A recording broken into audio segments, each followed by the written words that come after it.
मौलाया सल्ली व सल्लिम दाइमन अबदन अला हबीब। अस्सलामु अलैकुम व रहमतुल्लाहि तआला व बरकातुहू। इन्नल हम्दुलिल्लाह वस्सलातु वस्सलामु अला रसूलिल अमीन व अला आलिहि व सहबिहि व मान तबिअहुम बिइहसान इला यौमिद्दीन, अम्मा बाद। দূরের এবং কাছের দেশের এবং প্রবাস থেকে যারা আপনাদের প্রিয় অনুষ্ঠান শাহনশাহ জিয়াউল হক মেজভান্ডারী ট্রাস্ট কর্তৃক আয়োজিত আপনাদের প্রিয় অনুষ্ঠান আলোকধারা দেখছেন, সকলকেই জানাচ্ছি আন্তরিক শুভেচ্ছা এবং মোবারকবাদ। আশা করছি সবাই ভালো আছেন এবং সুস্থ আছেন। প্রিয় দর্শক, প্রতি পর্বের ন্যায় আমরাও আজকে আমাদের এই পর্বটি অত্যন্ত গুরুত্বপূর্ণ বিষয় দিয়ে সাজিয়েছি, আর তা হচ্ছে পবিত্র কোরআন এবং হাদিসের আলোকে রাসূলুল্লাহ সাল্লাল্লাহু আলাইহি ওয়া আলিহি ওয়াসাল্লামের শান এবং আজমত। মহান আল্লাহ রাব্বুল আলামিন সূরা ইনশিরাহের ভিতরে অত্যন্ত সুন্দর করে চতুর্থ আয়াতে বলেছেন, ওয়া রাফা'না লাকা যিকরাক, হে হাবিব, আমি আপনার স্মরণকে অত্যন্ত সমুন্নত করেছি। আল্লাহ রাব্বুল আলামিন তার প্যারা হাবিব হুজুর মুস্তাফা সাল্লাল্লাহু আলাইহি ওয়া আলিহি ওয়াসাল্লামকে শুধুমাত্র দুনিয়ার জমিনে যে ইজ্জতদার করেছেন তা নয়, বরং সাইরুল মখলুকাত, সমস্ত সৃষ্টি জগতের ভিতরে প্যারা নবীজি সাল্লাল্লাহু আলাইহি সাল্লাম হচ্ছেন সম্মানিত মহান আল্লাহ রাব্বুল আলামিনের পক্ষ থেকে। তাই আজকে এই বিষয়ের উপরে আলোচনা করার জন্য আমাদের স্টুডিওতে আমন্ত্রিত অতিথি হিসেবে আজকে রয়েছেন চট্টগ্রাম বোয়ালখালী গোমদণ্ডী দরবার শরীফের সম্মানিত সজ্জাদা নশীন সৈয়দ আহমদুল হক। আসসালামু আলাইকুম রহমতুল্লাহি তাআলা ওয়া বারাকাতুহু। ওয়ালাইকুম আসসালাম ওয়া রাহমাতুল্লাহি তাআলা ওয়া বারাকাতুহু। মোহতারাম, আজকে আমি আপনার কাছে আজকের এই বিষয় সংশ্লিষ্ট যে প্রশ্নের প্রথম প্রশ্নটি আপনার কাছ থেকে করব এবং আপনার মাধ্যমে জাতির সামনে জ্ঞানের ভাণ্ডার থেকে, আপনার জ্ঞানের ভাণ্ডার থেকে কিছু তারা যেন উপকৃত হতে পারে সেই আশা করব। প্রথমে আপনার কাছে জানতে চাচ্ছি যে রাসূল আকা আলাইহিস সালাতু ওয়াস সালামের শান আজমতের ব্যাপারে পবিত্র কালামুল্লাহ শরীফ এবং প্যারা হাবিব মুস্তাফা সাল্লাল্লাহু আলাইহি ওয়াসাল্লামের নুরানি জবানের মুবারকের মাধ্যমে তিনি কি কি ইরশাদ করেছেন এই বিষয়টি জানতে চাচ্ছি। আহমাদুল্লাহ রাব্বুল আলামিন ওয়া উসাল্লি ওয়া উসাল্লিমু আলা রাসূলিহিল আমিন, আম্মা বা'দ। শাহনশাহ হযরত সৈয়দ জিয়াউল হক ট্রাস্ট ইসলামিক অনুষ্ঠান আলোকধারার সম্মানিত সঞ্চালক মহোদয়কে আন্তরিক মোবারকবাদ জানাই। তিনি আমাকে সেটের মধ্যে আমন্ত্রণ জানিয়েছেন। আজকের বিষয়টি খুবই গুরুত্বপূর্ণ, কারণ যাকে না পেলে, যিনি না আসলে, ধরাধামের মধ্যে তশরিফ না আনলে আল্লাহ পাক রব্বুল আলামিন এই ধরাধামই তৈরি করতেন না। তিনি হলেন আকায়ে নামেদার হযরতে মুহাম্মদ মুস্তাফা সাল্লাল্লাহু আলাইহি ওয়াসাল্লাম। এবং আল্লাহ পাক রব্বুল আলামিন ওনার শানে আজমতে কোরআনে পাকে অসংখ্য আয়াত আল্লাহ পাক নাজিল করেছেন, যার মধ্যে একটি হচ্ছে ওয়া রাফা'না লাকা যিকরাক, আয় হাবিব, আমি আপনার জিকিরকে বুলন্দ করেছি, মর্যাদা সম্পন্ন করেছি, আজমতওয়ালা করেছি। যেমন আমরা নামাজ পড়ি, রোজা রাখি, হজ করি, যাকাত দেই, কিন্তু আল্লাহ পাক কিন্তু নামাজও পড়েন না, রোজাও রাখেন না, হজও করেন না, যাকাতও দেন না। আল্লাহ পাক রব্বুল আলামিন হাকামুল হাকিমিনের কাছে যদি জানতে চাই, ইয়া রব্বুল আলামিন, আপনি কি কিছুই করেন? আপনার কর্ম আমরা একটু জানতে চাই, আপনার প্রিয় কর্মটি আমরা একটু জানতে চাই। আল্লাহ পাক রব্বুল আলামিন পবিত্র কোরআনে ঘোষণা করেন, ইন্নাল্লাহা ওয়া মালাইকাতাহু ইউসাল্লুনা আলান নবী। খুদ আল্লাহ পাক রব্বুল আলামিন যার জিকির করেন, যাকে স্মরণ করেন ফেরেশতাদেরকে নিয়ে, তার জিকিরের মকাম সম্পর্কে বলার মতো কোনো পরিসীমা আমাদের মধ্যে নাই। এবং শুধু তাই নয়, আল্লাহ পাক রব্বুল আলামিন কোরআনে পাকের অন্য আয়াতের মধ্যে ঘোষণা করতেছেন, কুল ইন কুনতুম তুহিব্বুনাল্লাহ ফাত্তাবিউনি ইউহিব্বুকুমুল্লাহ, যে কেউ যদি আল্লাহর করিব বা আল্লাহর মুহাব্বতের চাদরের নিচে যেতে চায়, তাহলে শর্ত দিয়েছেন রসুলের ইত্তেবা করা, অর্থাৎ রসুলকে মুহাব্বত করা। তো এই জন্য রসুলে পাকের আজমত, রসুলে পাকের মকাম, রসুলে পাকের শান এটা অনেক উপরে, এবং ওনার সম্মান এবং মর্যাদা এত বেশি, উনি যদি মক্কায় থাকেন, কোরআন যখন নাজিল হচ্ছে ওই কোরআন মাক্কি হয়ে যায়। উনি যখন মদিনায় থাকেন ওই সূরাটা মাদানী হয়ে যায়। অন্যান্য নবীর ক্ষেত্রে হয়েছে, যখন অন্যান্য নবীরা যখন কোরআনের আয়াত বা তাদের আল্লাহর বিধান সংবিধান যখন আসতো, আল্লাহ পাক যখন নাজিল করতেন নির্দিষ্ট স্থানের মধ্যে, যেমন তুর পাহাড়ের মধ্যে মুসা পয়গম্বরকে আল্লাহ পাক যাওয়ার নির্দেশ দিয়েছেন যে আল্লাহ কথা বলবেন, ওহী দিবেন, সমস্যার সমাধান করবেন, তুর পাহাড়ে আসো। কিন্তু রসুল পাকের মকাম এত পড়ে, ওনার মর্যাদা এত পড়ে যে উনি যখন মক্কায় যায় আল্লাহর কোরআন মক্কায় নাজিল হয়, উনি যখন মদিনায় যায় আল্লাহর কোরআন মদিনায় নাজিল হয়, উনি যখন ওটের উপর সাওয়ার করে তখন ওটের সাওয়ার অবস্থা আল্লাহর কোরআন নাজিল হয়, উনি হুজরাতে থাকলেও কোরআন সেখানে চলে যায়। তো এর দ্বারা প্রমাণিত হয় যে রসুলের আজমত বা মকাম, এটার মর্যাদা কোনো শব্দ দিয়ে বা আমরা আমাদের এই সংক্ষিপ্ত আলোচনা দিয়ে বা আমাদের অনুপযুক্ত জবান দিয়ে এটা সমাপ্ত করা আমাদের পক্ষে সম্ভব নয়। আমি আপনার কাছে এখন জানতে চাইব যে রাসূল আকা আলাইহিস সালাতু ওয়াস সালামকে আমরাও তো মহব্বত করি, আবার তার সাহাবায়ে কেরাম রাদিয়াল্লাহু আনহুম আজমাইন তারা মহব্বত করতেন। তাদের মহব্বতের ধারাটা ছিল কি, এবং আমরা যে মহব্বত করি আমাদের মহব্বতের ধারাটা কি? যেমন পবিত্র কোরআনে আল্লাহ পাক ঘোষণা করছেন আতিউল্লাহ ওয়া আতিউর রাসূল, তোমরা আল্লাহর ইতিআত করো। এখানে সমাপ্ত করেন না আয়াতকে ওয়া আতিউর রাসূল, এখানে রসুলে পাকের ইতিআত করার জন্য বলেছেন। কিভাবে? রসুলে পাক যেভাবে চলতেন, রসুলে পাক যে জীবন আদর্শ আমাদেরকে শিক্ষা দিয়েছেন, রসুলে পাকের সুন্নত, রসুলে পাকের দেওয়া কর্ম, ওনার মনসম্মতি, এগুলাকে অনুসরণ করা আমাদের জন্য বাধ্যতামূলক। যার কারণে সাহাবায়ে কেরামগণ রসুলে পাককে নিজের জানের চাইতে বেশি ভালোবাসতেন।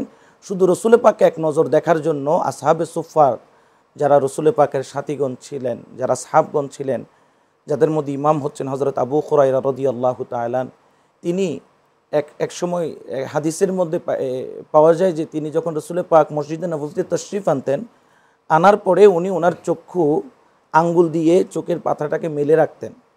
একজন জিজ্ঞেস করতেছেন যে তুমি তোমার চোখের পাতাটাকে মেলে রাখছো কেন? তখন হযরত আবু হুরায়রা রাদিয়াল্লাহু তাআলা তিনি চোখের পানি ছেড়ে বলতেছেন, রসুলে পাক মসজিদে নববীতে তশরিফ এনেছেন, আমি চাচ্ছি যে একটা চোখের পলক পড়লে যেইটুকু দূরত্ব রসুলের সাথে তৈরি হয় সেইটুকু যেন দূরত্ব আমার সাথে তৈরি না হয়। সুবহানাল্লাহ। এত রসুলে পাকের প্রতি তাজিম, মোহাব্বত, এবং রসুলে পাক সাল্লাল্লাহু আলাইহি সাল্লামের দিকে তাকিয়ে থাকাটাকে তারা কল্যাণময় মনে করতেন।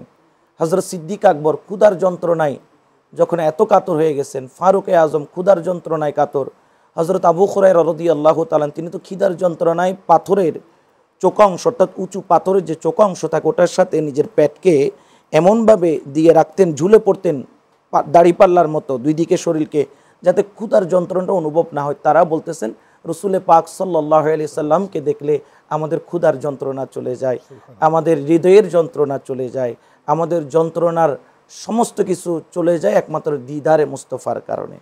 তো এই জন্য রসুলে পাককে মহাব্বত করা প্রত্যেক উম্মতের জন্য এটা বাধ্যতামূলক ফরজ, এবং শরীয়ত কখনো রসুলে পাকের ভালোবাসা ছাড়া পরিপূর্ণতা লাভ করতে পারে না। আমরা আল্লাহর হাবিব সাল্লাল্লাহু আলাইহি ওয়াসাল্লামকে বিশেষ বিশেষ কিছু কর্মকাণ্ডের মাধ্যমে প্যারা নবীজিকে আমরা স্মরণ করে থাকি, তার মহাব্বতকে জাহির করে থাকি। আবার অন্যদিকে অন্য ধারার কিছু লোক আছেন যারা বলে থাকেন যে না, রাসূল পাক সাল্লাল্লাহু আলাইহি ওয়াসাল্লামকে তার সুন্নাহর মাধ্যমে, অনুসরণের মাধ্যমে তাকে মহব্বত করতে হবে, এর বাইরে আর অন্য কিছু করা যাবে না। এই বিষয় নিয়ে আপনার কাছ থেকে জানতে চাচ্ছি। সুন্দর একটি প্রশ্ন, যেটা বর্তমান যুগোপযোগী একটি প্রশ্ন। যেমন ওয়ারাফা'না লাকা যিকরাকা, আমরা একটু আগে আয়াতের একটু আলোচনা আমরা শুনেছি। এখানের আরেকটি আয়াত আছে আলাম নাশরাহ লাকা সদরাক, রসুলে পাকের সিনা মুবারকের প্রতি ইশারা করেছেন। মুফাসসিরগণ বলেন যে রসুলে পাক সাল্লাল্লাহু আলাইহি সাল্লামের সিনা মুবারকে প্রশস্ত করা হয়েছে। প্রশস্ত বলতে কি?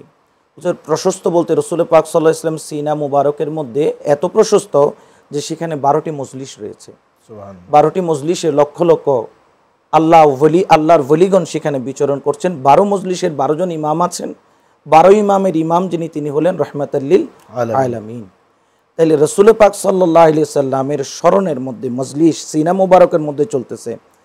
তো এই স্মরণটাকে অন্তরের মধ্যে অবশ্যই রাখতে হবে। তার কিছু কর্মের মধ্যে যেমন আমরা পালন করে থাকি ঈদে মিলাদুন নবী সাল্লাল্লাহু আলাইহি ওয়াসাল্লাম, যেমন পবিত্র কোরআনে বলতেছেন কুল বিফদলিল্লাহি ওয়া বিরহমাতিহি ফাবিযালিকা ফালইফরাহু হুয়া খায়রুম মিম্মা ইয়াজমাউন, যে রসুলে পাক সাল্লাল্লাহু আলাইহি সাল্লামের রহমতের আগমনকে কেন্দ্র করে খুশি উদযাপন করে জশ্নে জুলুস ঈদে মিলাদুন নবী, এরপরে মাহফিল, এবং এই মেহফিলের মধ্যে রসুলে পাক সাল্লাল্লাহু আলাইহি সাল্লামের জীবন আদর্শ আলোচনা করা, এরপরে হচ্ছে গিয়ে একসাথে মিলিত হয়ে রসুলের উপর দরুদ পড়া, কিয়াম করা, সালাতুস সালাম পেশ করা, এরপরে গরিব অসহায় মিসকিনদেরকে খাবার বিতরণের মাধ্যমে মানবতার খেদমতে রসুলে পাকের আদর্শকে সঙ্গে নিয়ে অগ্রসর হওয়া, এরপরে আমরা বিভিন্ন ধরনের অনুষ্ঠানাদি যেগুলো করি, যেগুলো শরীয়তের সীমারেখার মধ্যে থাকবে,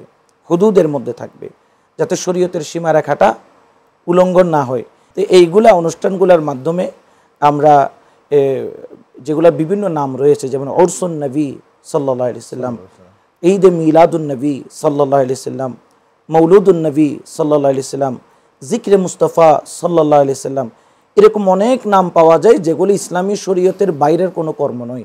আমরা এটা করে থাকি যেটা হচ্ছে যে জুলুস, জি, জশ্নে জুলুস, যেটা আমরা করে থাকি রাসূল পাক সাল্লাল্লাহু আলাইহি ওয়াসাল্লামের শুভাগমনের দিনকে। এই জুলুসটাও কিন্তু অনেকে মনে করেন যে এই জিনিসটা আমরা অতিরিক্ত বাড়াবাড়ি করি, আসলে এটা অতিরিক্ত বাড়াবাড়ি নয়। যারা জুলুসটাকে পছন্দ করেন না, জি, তারা এটিকে বিভিন্ন অন্যান্য ধর্মের যে সমাবেশ হয়, র্যালি হয়, সেগুলোর সাথে তারা তুলনা করে থাকেন। মাআযাল্লাহ, এই ধরনের আলোচনা মুখে আনা যাবে না। কারণ এই কারণে আমি বলি, জুলুসটা সম্পর্কে যদি এইভাবে বলতে চাই, রাসূল পাক সাল্লাল্লাহু আলাইহি সাল্লাম যখন মক্কা থেকে মদিনায় হিজরত করলেন, সাহাবায়ে কেরামগণ মদিনার সীমারেখার মধ্যে রাসূল পাক সাল্লাল্লাহু আলাইহি সাল্লামের জন্য অপেক্ষা করছিলেন। তো রাসূল পাক আসতে দেরি হচ্ছে, তারা চিন্তিত হচ্ছেন, কিন্তু আল্লাহ পাক রব্বুল আলামিন রাসূল পাক সাল্লাল্লাহু আলাইহি সাল্লামকে দেরি করাচ্ছেন নির্দিষ্ট একটা কারণে। কারণটা কি? যখন দয়াল নবী যখন মদিনার নিকটবর্তী হলেন, সাহাবায়ে কেরামগণ রসুলকে নিয়ে জুলুস করেছিলেন। সুবহানাল্লাহ। তলা আল বদরু আলাইনা মিন সানিয়াতিল বিদাই ওয়াজাবা শুকরু আলাইনা মা'দা লিল্লাহি দাই, এরকম এই যে নাত পড়ে পড়ে জুলুস করে করে রসুলে পাককে স্বাগতম জানিয়ে দফ বাজিয়ে তারা নিয়ে গিয়েছিলেন, এবং বিভিন্ন তারিখ ঘোষণা করে, তার মধ্যে একটি তারিখ হচ্ছে সেই দিন 12ই রবিউল আউয়াল ছিল। সুবহানাল্লাহ। তো বোঝা যায় যে সাহাবায়ে কেরামগণ রসুলে পাককে নিয়ে জুলুস করেছেন, অর্থাৎ মিছিল বা র্যালি যেটাকে বলা হয়, এটা ইসলামী শরীয়তের মধ্যে আপনার বাড়াবাড়ি বা অবৈধ এটা বলার কোনো সুযোগ নাই, এটা আমি কোনো সুযোগ দেখছি না। শেষ প্রশ্ন আমি আপনার কাছে জানতে চাইব, সেটি হচ্ছে যে আল্লাহ তাআলা কোরআনে পাকে সূরা আহজাবে 57 নম্বর আয়াতে ইরশাদ করেছেন, ইন্নাল্লাযীনা ইউযুনাল্লাহা ওয়া রাসূলাহু লাআনাহুমুল্লাহু ফিদ দুনিয়া ওয়াল আখিরাহ। যারা আল্লাহর হাবিব মুস্তাফা সাল্লাল্লাহু আলাইহি ওয়া সাল্লামকে এবং আল্লাহ সুবহানাহু ওয়া তাআলাকে কষ্ট দিবে। দেখুন, আমরা যতটুকু জানি যে কষ্ট কিংবা আনন্দ কিংবা দুঃখ পাওয়া, আনন্দিত হওয়া, আরাম পাওয়া ইত্যাদি যে সিফাতগুলো, এগুলো কিন্তু আল্লাহ রাব্বুল আলামিনের সিফাত নয়, এগুলো আল্লাহ তাআলার সাথে যায় না, এগুলো মানুষের সিফাত। কিন্তু যেহেতু রাসূল আকা আলাইহিস সালাতু ওয়াস সালামের শানে কষ্ট দিলে সেটি পক্ষান্তরে আল্লাহ রাব্বুল আলামিনকেই কষ্ট দেওয়া হয়, যার কারণে আল্লাহ তাআলা ওই সিফাতটাকে নিজের করে নিয়েছেন। কোরআন আয়াতের মাধ্যমে আমরা বুঝতে পারলাম, ইন্নাল্লাযীনা ইউযুনাল্লাহা ওয়া রাসূলাহু। এখানে রাসূল সাল্লাল্লাহু আলাইহি ওয়াসাল্লামকে একজন বিধর্মী তো দূরের কথা, একজন মুসলমানের পক্ষ থেকে কি করে, কি কর্মের মাধ্যমে, কি কারণে আল্লাহ রাসূল সাল্লাল্লাহু আলাইহি ওয়াসাল্লাম তার পক্ষ থেকে কষ্ট পেতে পারেন, এই বিষয়ে উম্মতকে আপনি সাবধান করতে পারেন। ইসলামের যে বুনিয়াদগুলো আছে, ঈমান, নামাজ, রোজা, হজ, যাকাত, এগুলাকে আঁকড়ে ধরতে হবে, পাশাপাশি রসুলে পাকের মহব্বত অন্তরের মধ্যে রাখতে হবে, এবং এর সাথে সাথে আমাদেরকে মাথার তালু থেকে পায়ের তালু পর্যন্ত রসুলের সুন্নতের অনুসরণ করতে হবে। যেমন ধরেন, অনেকে আবার রসুলের সুন্নতের অনুসরণ করেন কিন্তু তার মিথ্যা বলার একটা অভ্যাস আছে, এগুলো পরিত্যাগ করতে হবে। তাকে সৎ কাজের আদেশ দেওয়ার মতো যোগ্যতা তার মধ্যে থাকতে হবে, রাখতে হবে। এবং সবচেয়ে বড় বিষয় হলো রসুলের পাক সাল্লাল্লাহু আলাইহি ওয়াসাল্লামের উসওয়াতুন হাসানা, উত্তম আদর্শগুলা নিজের মধ্যে ধারণ করতে হবে। অতীতেও রসুল পাক সাল্লাল্লাহু আলাইহি ওয়াসাল্লামকে কষ্ট দিয়েছেন অনেক ব্যক্তিবর্গ ছিলেন, বর্তমানেও আছে। আমরা জানি রসুল পাককে কষ্ট দেওয়ার পর আবু লাহাবের কি হয়েছিল, আবু জাহেলের সন্তানকে কিভাবে নেকড়ে ছিঁড়ে ছিঁড়ে তাকে ক্ষতবিক্ষত করেছিল, কিন্তু তার এক টুকরা মাংস ওই বাঘ কিন্তু খায় নাই, এক টুকরা মাংস মুখে নেয় নাই। কেন নেয় নাই? কারণ যে জবান দিয়ে রসুল পাকের শানে আজমতের উপর আঘাত করা হয়, এবং যে হাত দিয়ে রসুল পাকের বিরুদ্ধে যে হাতকে ব্যবহার করা হয়, তার এক ফোঁটা রক্ত খাওয়া ওই নেকড়ে তার জন্য হারাম করে নিয়েছেন, কিন্তু তাকে ছাড়েন নাই। রসুলের বদদোয়া সঙ্গে সঙ্গে আল্লাহর লানত তার উপর আসতে দেরি হয়নি। এই জন্য আমরা যদি আমাদের জীবনটাকে সুন্দর করতে চাই, রসুল পাকের সুন্নতের কোনো বিকল্প নাই। এছাড়াও আরেকটা বিষয় আছে, যেটা হচ্ছে যে আমাদের সমাজে অনেকে জবানের মাধ্যমে আল্লাহ হাবিব সাল্লাল্লাহু আলাইহি ওয়াসাল্লামকে কষ্ট দিয়ে থাকেন। তা হচ্ছে তারা বলেন রাসূলকে নিজের কাতারে পর্যায়ে নিয়ে আসেন, রাসূলকে মাটির মানুষ বলে থাকেন, রাসূলকে সাধারণ মানুষ বলে থাকেন, রাসূলের শাফাআতকে অস্বীকার করেন, এরকম বিভিন্ন এগুলো তো নিশ্চয়ই আল্লাহ পাক রব্বুল আলামিন নিশ্চয়ই আই হাবিব, আমি আপনাকে প্রেরণ করেছি, আমি আল্লাহর পক্ষ থেকে নূর, আলোকবর্তিকা স্বরূপ। নূর বমানা বিভিন্ন তফসির খুলেন, তফসিরে জালালাইন খুলেন, ইবনে আব্বাস খুলেন, আরও অনেক তফসিরের কিতাব যখন খুলবেন, তফসিরে কবির খুলেন, সবগুলাতে বলতেছে নূরে মুহাম্মদী সাল্লাল্লাহু আলাইহি সাল্লাম, রসুল পাকের নূরকে ইন্ডিকেট করা হয়েছে। এখানে রসুল পাক সাল্লাল্লাহু আলাইহি সাল্লামের যদি যেটা আল্লাহ বলেছেন তার বিপরীত যদি কেউ বলতে যায়, এটা রসুল পাক সাল্লাল্লাহু আলাইহি সাল্লামের শানে আজমতের উপর আঘাত আসবে, সেক্ষেত্রে রাসূল সাল্লাল্লাহু আলাইহি ওয়াসাল্লামকে কষ্ট দেওয়া শামিল হয়ে যাবে। আসুন এবার আমরা একটু আপনার কাছ থেকে তাসাউফের বিষয়ে জানি। মাওলায়া সাল্লি ওয়া সাল্লিম দাইমান। তাসাউফের কিছু পরিভাষা রয়েছে, তার ভেতরে সায়ের এবং সুলুক। সায়ের এবং সুলুক এই দুটো বিষয় তাসাউফের ঐশী যে প্রেম রয়েছে, আধ্যাত্মিকতা রয়েছে, এটির একটি স্তর চতুর্থ কর্মচারী। তো সায়ের এবং সুলুক সম্পর্কে আমাদেরকে কিছু বলবেন। মাওলায়া সাল্লি ওয়া সাল্লিম দাইমান। সায়ের এবং সুলুক এটার অর্থ হলো আধ্যাত্মিক অভিযাত্রা ও পথ চলা। আল্লাহ পাক রব্বুল আলামিন পবিত্র কোরআনে ঘোষণা করেন, ওয়াল্লাযীনা জাহাদু ফিনা লানাহদিয়ান্নাহুম সুবুলানা। অর্থাৎ রব্বুল আলামিন বলেন, যেই ব্যক্তি আল্লাহকে পাওয়ার জন্য নিজের মধ্যে প্রচেষ্টা করে, অর্থাৎ ফিনা অর্থাৎ নিজের ভিতরে, নিজের ভিতরে বলতে প্রচেষ্টা বলতে এটা একটা জিহাদ, যেটাকে রাসূল পাক সাল্লাল্লাহু আলাইহি ওয়াসাল্লাম জিহাদে আকবর বলেছেন। অর্থাৎ নফসের বিরুদ্ধে জিহাদ করা, নফসের বিপরীত গিয়ে নিজেকে আল্লাহর রাস্তায় অটল রাখা, এটার জন্য রব্বুল আলামিন আহকামুল হাকিমিন ঘোষণা করতেছেন, আমি তার জন্য অনেক রাস্তা খুলে দেই, সে যদি আমার দিকে অগ্রসর হতে চায়। এবং আল্লাহ পাক রব্বুল আলামিন পবিত্র কোরআনের আরও অনেক আয়াত আছে যেগুলোর মাধ্যমে সাবেত হয় যে তরিকত বা আধ্যাত্মিকতার মাধ্যমে আল্লাহ পর্যন্ত পৌঁছা সেটা সম্ভব, যার মাধ্যমে যেটা পৌঁছার জন্য এক নম্বর হচ্ছে আপনাকে পরিশুদ্ধ হতে হবে, সেটা হচ্ছে তওবার মাধ্যমে। এক নম্বর হচ্ছে তওবা। আপনি যদি এই আপনার সুলুকের মধ্যে আপনি যদি চলতে চান, আপনাকে আগে তওবার মাধ্যমে নিজেকে পরিশুদ্ধতা নিয়ে আসতে হবে। ওয়াতুবু ইলাল্লাহি জামিআ, আল্লাহ পাক কোরআনের আয়াতে বলছেন যে তোমরা একত্রিত হয়ে আমি আল্লাহর কাছে তওবা করো, কারণ আল্লাহ তওবাকারীকে পছন্দ করেন, মহাব্বত করেন। যেমন পবিত্র কোরআনে পাক আল্লাহ পাক রব্বুল আলামিন ঘোষণা করছেন, আওয়ামান কানা মাইতান ফাআহইয়াইনাহু ওয়াজআলনা লাহু নূর ইয়ামশি বিহি ফিন্নাস। আল্লাহ পাক বলছেন, আসলে তুমি ছিলা মরা। এখানে মরা বলতে মানুষকে, জীবিত মানুষকে মরা বলা হয় নাই। এখানে মরা বলার উদ্দেশ্য হচ্ছে আসলে তুমি মরা বলতে তোমার কলবটা মৃত। ফাআহইয়াইনাহু, আমি আল্লাহ তোমার কলবটাকে জীবিত করলাম। ওয়াজআলনা লাহু নূর, এবং সেই কলবের মধ্যে আমি নূর দান করলাম। ইয়ামশি বিহি ফিন্নাস, তুমি যেখানে যাও এই নূরটি তোমার সঙ্গে সঙ্গে সামনের দিকে পরিচালিত হবে। এই জন্য এই বিষয়ের প্রথম স্টেপ হচ্ছে আপনাকে তওবা করতে হবে। এরপরে হচ্ছে মুশাহাদা, মোরাকাবা, এগুলা আপনাকে প্র্যাকটিস করতে হবে। অর্থাৎ আল্লাহর ধ্যানে নিজেকে মগ্ন রাখা, তর্কে দুনিয়া যেটাকে বলা হয়। যেমন আল্লাহওয়ালারা যেটা করে থাকেন, অনেক সুফিগণ, অনেক সাধকগণ দেখবেন তারা দীর্ঘদিনের জন্য 12 বছর, 14 বছর, 15 বছর, 1 মাস, 2 মাস অথবা 40 দিনের চিল্লার মাধ্যমে তর্কে দুনিয়ার একটি পথ অবলম্বন করে, এটার মাধ্যমে সে অগ্রসর হতে পারে। এরপরে সে চাইলে আরও অনেক বিষয় আছে, যেমন জিকিরের মাধ্যমে এই রাস্তার মধ্যে সে আপনার অগ্রগতি অর্জন করতে পারে। কারণ আল্লাহ পবিত্র কোরআনে বলছে, ওয়াজকুরুল্লাহ যিকরান কাসীরা, তোমরা অধিক পরিমাণে জিকির করো।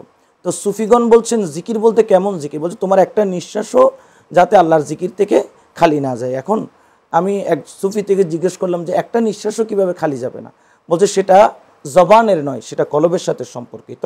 কলব যদি একবার আল্লাহর জিকিরের দ্বারা সে যদি তার কর্ম শুরু করে দেয়, সে আর কখনো বন্ধ করে না, এবং ওই ব্যক্তি দুনিয়াতে থাকতেও জিন্দা, দুনিয়া থেকে যাওয়ার পরও সে অমর হয়ে থাকে, মানুষের হৃদয়ের মধ্যে সে থেকে যায়। সুবহানাল্লাহ। এরপরে আপনার একটা বিষয় হচ্ছে, এই আপনার রাস্তার মধ্যে যদি চলতে হয় আপনাকে অবশ্যই অন্তরের মধ্যে ইশকে রসুল বা ইশক শব্দটি লাগবে। ইশক বলতে মহাব্বত এক জিনিস, ইশক হচ্ছে আরেক জিনিস।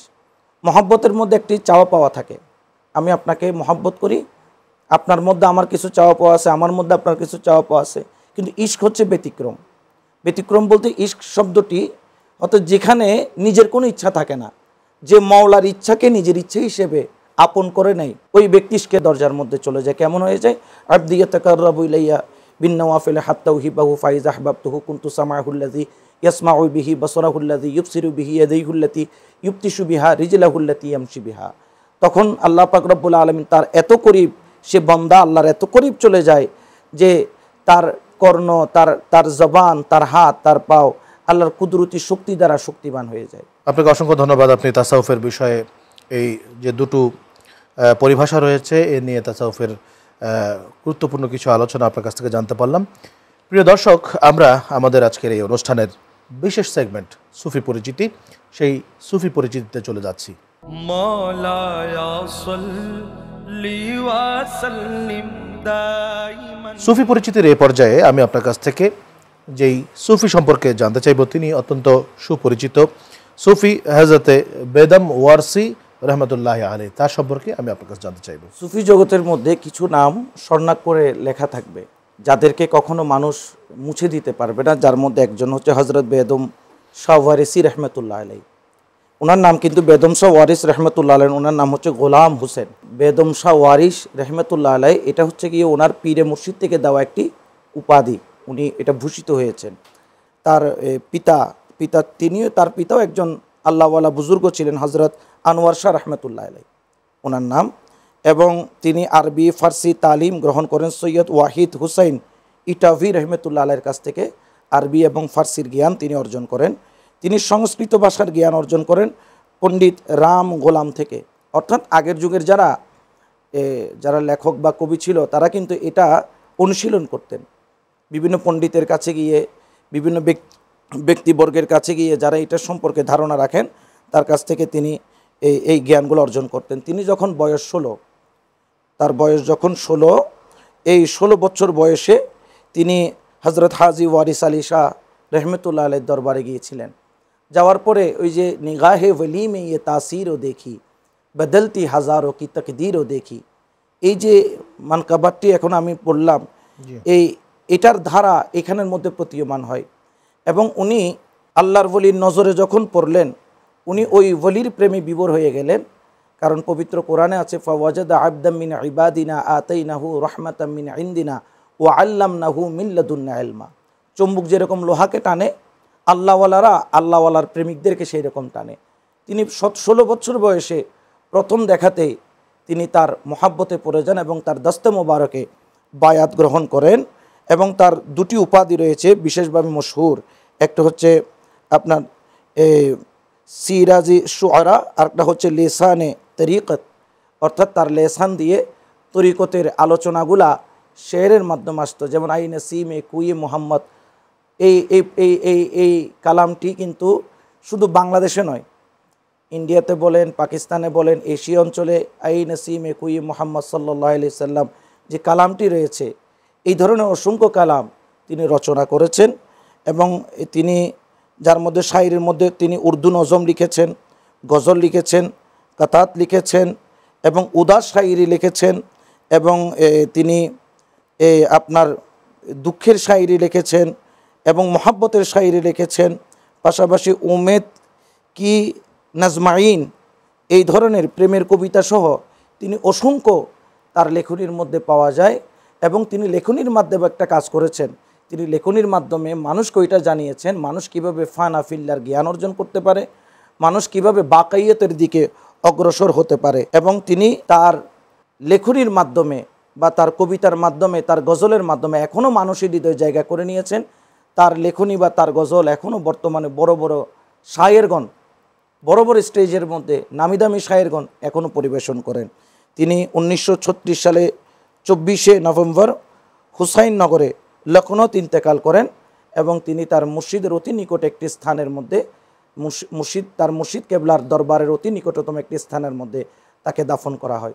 মূল কথা হলো যে এই শায়েরগণ তাদের কাজ আধ্যাত্মিকতাটাকে তাদের রূপক শব্দ ব্যবহার করে, রূপক শব্দ দিয়ে মানুষকে আল্লাহর দিকে ধাবিত করা, এটাই হচ্ছে শায়েরদের কাজ। এবং এটার মাধ্যমে তিনি মানুষের হৃদয়ে স্থান নিয়েছেন এবং আল্লাহওয়ালাও তিনি হয়েছেন। আপনাকে অসংখ্য ধন্যবাদ আজকের অত্যন্ত গুরুত্বপূর্ণ সুফি পরিচিতির সুফি হযরতে বেদম ওয়ারসি রহমতুল্লাহ আলাইহি সম্পর্কে, তার জীবন আদর্শ, তার লিখনী, তার বিভিন্ন কর্মকাণ্ড, এ ব্যাপারে আপনি গুরুত্বপূর্ণ কিছু আলোচনা রেখেছেন। প্রিয় দর্শক, আমরা এতক্ষণ যাবৎ সৈয়দ আহমদুল হক মোহতারমের কাছ থেকে আল্লাহর হাবিব মুস্তাফা সাল্লাল্লাহু আলাইহি সাল্লামের শান ও আজমত, সেই সাথে তাসাউফের সায়ের এবং সুলুক সম্পর্কে, তারই সাথে হযরত বেদ ওমর রহমতুল্লাহ আলাইহি সম্পর্কে অত্যন্ত গুরুত্বপূর্ণ আলোচনা তিনি পেশ করলেন। আমরা জানতে পারলাম অনেক কিছুই।